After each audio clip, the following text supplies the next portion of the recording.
Hello. So, the trolley problem. Very common, very fun. I mean, not fun for some people, fun for others.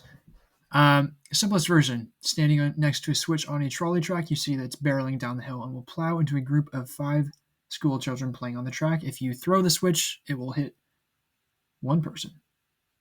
Doesn't say whether it's a child or a school child. Kind of important. No, not really.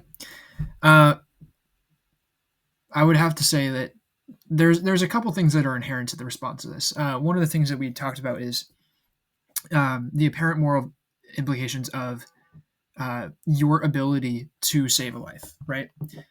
Um, like it's one of the general moral philosophies that's been accepted for a long time is that if it's in your power to prevent something bad from happening at considerable no harm to yourself, this is a general human accepted thing, is that if you have that choice and you're faced with it and you have the ease to step in somewhere, you should step in.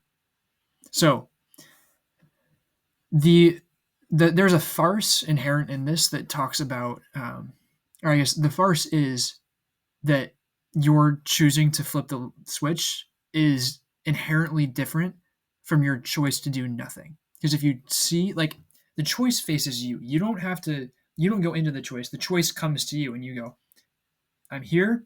I have to make a choice." You are now responsible for that. And I believe that you are responsible for that. It's a pretty general and non-controversial thing. And I'd argue that for this, doesn't matter who the other person is, doesn't matter. There's 5 lives versus 1 life. There's tons of different considerations, and there's many different versions to this trolley problem, how you change it and whatnot. But inherently, the I guess the utilitarian view of this would be to simplify it down into there are 5 people versus 1 person, which is a totally fair way of looking at the problem and going, okay, well, if somebody's going to die, and this my power is only to make one scenario that would be apparently less important than the other, then you should step into that. And so the idea is that you are saving you're saving lives. And that's the choice to do that isn't to say that your decision is going to cause somebody's death, but it's going to say, oh, somebody's death is imminent, whether it's 1 or whether it's 5. And you're choosing to step in and to save rather than just allow and idly watch, right? Because if it's in your power to do so, to change what is happening, you should do that.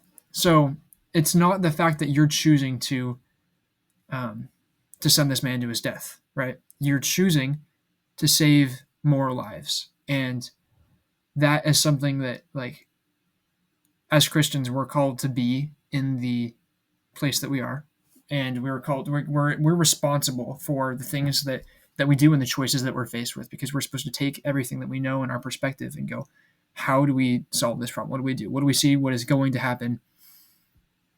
And what is our role in that, right?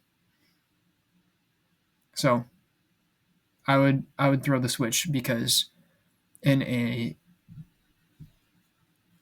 in an unavoidable circumstance, it's better to save more lives. So